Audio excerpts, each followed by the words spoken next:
তো hey guys, কেমন আছো গাইস? আজকে একটু নতুন ভিডিও নিয়ে চলে আসলাম। আজকের ভিডিও হলো আমার হাতে এই যে ইঁটটা দেখতে পাচ্ছেন। এই ইঁটটি কতটা পুরনো আপনারা দেখতে পেলেন। এই ইঁটটি আমরা আজকে ঘষে পরিষ্কার করব, নতুনের মতো করব।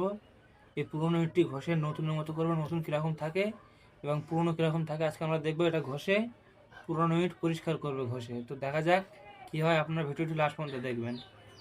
আর আমাদের চ্যানেলে কারা কারা নতুন আছে তারা চ্যানেলটি সাবস্ক্রাইব করবেন। আর আমাদের চ্যানেলে সুন্দর সুন্দর এক্সপেরিমেন্ট এবং চ্যালেঞ্জ ভিডিও ছাড়া হয়, আপনারা গিয়ে দেখে আসবেন। আর প্লিজ আপনার কাছে একটাই অনুরোধ, আমি একজন ছোট ইউটিউবার, আমাকে সাপোর্ট করবেন, চ্যানেলটি সাবস্ক্রাইব করে প্লিজ আমাকে সাপোর্ট করবেন।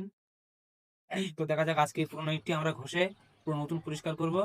এর এর মানে এই ভিডিওটা আগে একটি ভিডিও বানিয়েছিলাম, সেই ইটটি পানি ভিজিয়ে আমরা নরম করে ঘষেছিলাম। আজকে আমরা ইটটি পানি ভিজবো না, ডাইরেক্ট ঘষে পরিষ্কার করবো, কি হয় দেখবো। ভিজিয়ে কতটা পরিষ্কার হয়েছিল এবং শুকনো ঘষে কতটা পরিষ্কার হয় আজকে আমরা দেখবো। তো চলো শুরু করা যাক। তো ভাই চলো শুরু করা যাক।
তো গাইস আমাদের ফাইনালি ইট ঘষা হয়ে গেছে এরকম ভাবে।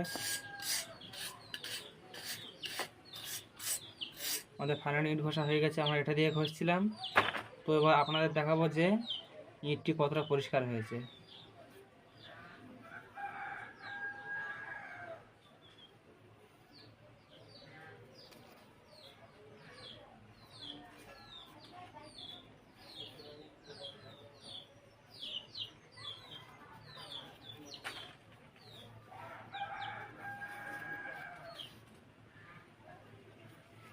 তো গাইস দেখতে পেলেন ইটটি কতটা পরিষ্কার হয়েছে। আমার চ্যানেলে ইটের ভিডিও আরেকটি আছে, ওটা আমরা পানিতে ডুবিয়ে করেছিলাম, তাই ইটটি ভালো পরিষ্কার হয়েছে। আমরা ওটা পানি ডুবিয়ে করেছিলাম। আর এই ইটটি আমরা শুকনো ঘষেছি, তাই অতটা পরিষ্কার হয়নি।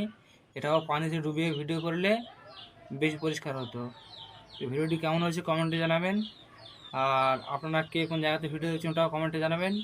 আর চ্যানেলটি প্লিজ সাবস্ক্রাইব করবেন। ভিডিও এই পর্যন্ত শেষ করলাম, ফিরে আসছি একটু নতুন চ্যালেঞ্জ বা এক্সপেরিমেন্ট ভিডিও নিয়ে। আল্লাহ হাফেজ।